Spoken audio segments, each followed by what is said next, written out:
Welcome. ABC News is reporting that Merrill Lynch is preparing for another downgrade of U.S. debt. Merrill Lynch is saying that this can happen as early as the end of this year. Here to talk about what this means is David Templeton in Little Rock, Arkansas. David, welcome back.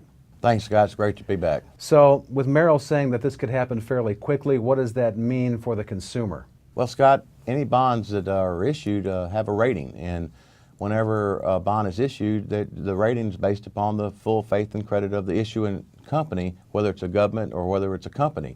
For example, a startup company that doesn't have a lot of credit might have a lower rating than a government that's been around, that's paid their bills forever. Well, David, haven't U.S. bonds traditionally received a high rating? Yes, Scott, U.S. bonds have had the highest rating that you could possibly get by the rating agencies, AAA by the S&P 500. In fact, until August of this year, the S&P lowered the rating on the U.S. government bonds to AA. For the first time ever has the U.S. government been lowered by any credit agency. Well, then what happened? Well, what happened, Scott, was $15 trillion worth of government debt.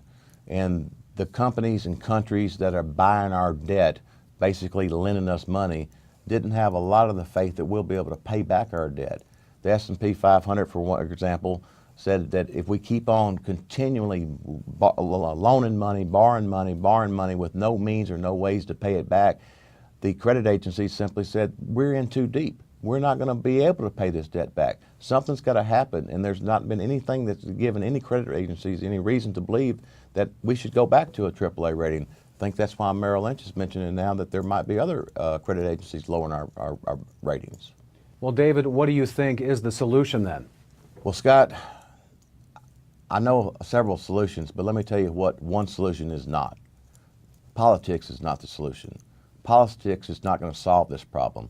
The real solution is a four-letter word, and the four-letter word really needs to be math, M-A-T-H. Math is the only way we're going to be able to solve this problem. We're going to have to look at the expenditures we have in this country and the debts we have in this country. And we have to find some leadership that will guide us through this turbulent times we're in. Hopefully, we'll find competent leadership that will do the math instead of having bickering politics trying to solve the problems. And if we do find the competent leadership, it's going to hurt everybody a little bit. But if we leave it up to the politicians, I'm afraid it's going to hurt everybody a whole lot.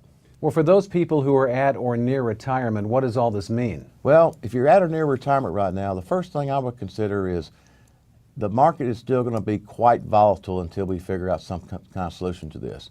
We can't raise interest rates right now to solve the problem, so interest rates are at historical lows, volatility in the stock market is at all-time highs. So one of the things that I would recommend that people that have saved their hard-earned money to retire or get ready to retire is to be sure that they don't place any of their money in any type of instrument where they could risk or lose any of their hard-earned principal. David, thank you so much. Thanks, Scott. Good to be here. My guest has been David Templeton in Little Rock, Arkansas. I'm Scott Drake. You're watching Annuity News Now.